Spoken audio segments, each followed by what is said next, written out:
Hello. Excuse me. That was a bad start. Uh, this is, I'm going to make a video about adding capacity in the band to a corporate model. We're going to, we'll look at a relatively simple exercise. And in this simple exercise, we have a couple of scenarios with industry demand. We have scenarios with industry supply. We have some retirements, and we have some prices. And the prices depend on the relationship between supply and demand.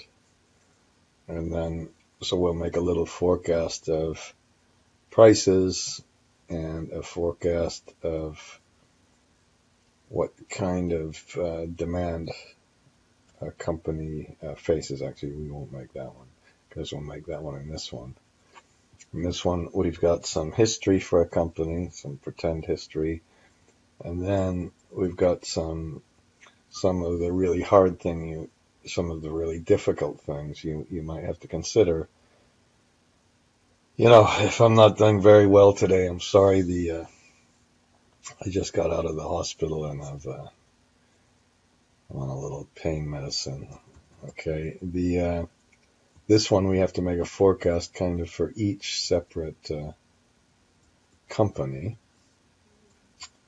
I'm going to start this in 2012.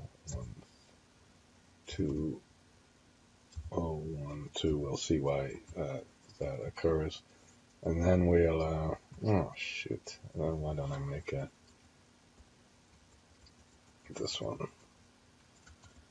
move over? Okay, so we're going to take the industry capacity, we'll take the historic prices, we'll try to make a projected price faced by the industry as a function of the supply and demand balance. Recognize that if you're right at the balance, you should be earning your long run marginal cost. I know that's a theory. It never really works. But if you've got a whole bunch of surplus capacity, you might go all the way down to short run marginal cost. So depending on what happens to the industry demand over here, and depending on which capacity scenario we choose, whether we assume people are going to build a whole lot of capacity or they're going to build less capacity, we'll get a different price. And then we'll put a industry capacity balance together. And then after we put the industry capacity balance, we'll get the price for the company and the demand for the company. So the objective again is to show you how to do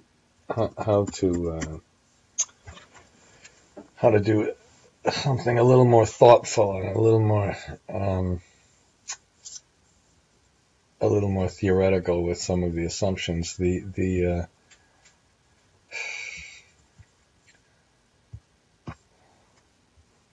Okay. Now let's just do a couple of things as a review. Let's get this thing straightened out.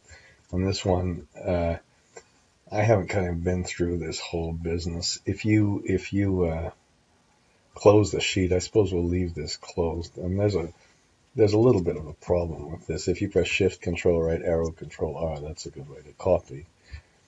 But let's put our Shift, Control R command in, and over here, let's just end the model in 2006, and let's do all this coloring business and all that. So remember, to do that, you would go to Developer and Visual Basic, and then File and Import File. And then once you go to Import File, you go to the suddenly change this to English. This was in Dutch yesterday. I wonder what happened. Then you go to the last one, which has our generic macros. Remember that? And now you can look in the modules. There should be a module that has this.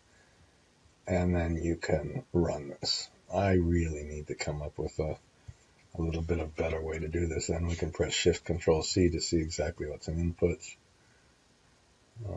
We should have almost did another input thing here. I mean, I've got a little macro that does an input. So when you put an input together with a formula, like you multiply a number times 0.06, a cell reference times 0.06, that should really give you a color. Perhaps it should give you a different color, so because you shouldn't really do those kind of things. Okay, so that's an overview of the file. The next exercise is just going to work through some Excel techniques on how to implement this. Okay, and I think why don't we just put the Shift Control R Alt EIS. Everything is easy, something like that. EIS. Okay. Shift Control C, so we see our things again. All right, that's enough for this video.